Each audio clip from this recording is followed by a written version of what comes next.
అరే నువ్వు ఎవరో కానీ వచ్చేసి ఆపే ఆపే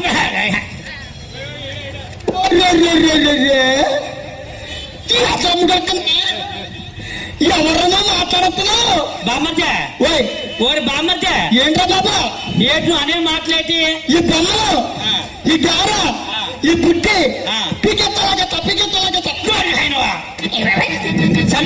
నమ్ముడు కొడుకనా ఏరా ఏం చేశానని ఎలా నుంచి గ్రామంలోని అవును సుబ్రహ్మణ్యేశ్వర స్వామి పంచతంత్ర మోత్సవ సందర్భంగా అవును కమిటీ వాళ్ళ ఆధ్వర్యంలోని అవును అతి ప్రాచీనమైన తోలి బొమ్మలాట. అవునబ్బా అవును. ఈ తోలి బొమ్మ అంతరించిపోతుంది. అవును. అది మన కళని కమిటీ వారి ఆధ్వర్యంలోని అవును ఈ తోలి బొమ్మలాట వేస్తే గ్రామానికి మంచిదని మా కళాకారులకి ఆశీర్వదిద్దామని అవును ఈ గొప్ప అవకాశం ఇచ్చారు స్టేజీ మీద.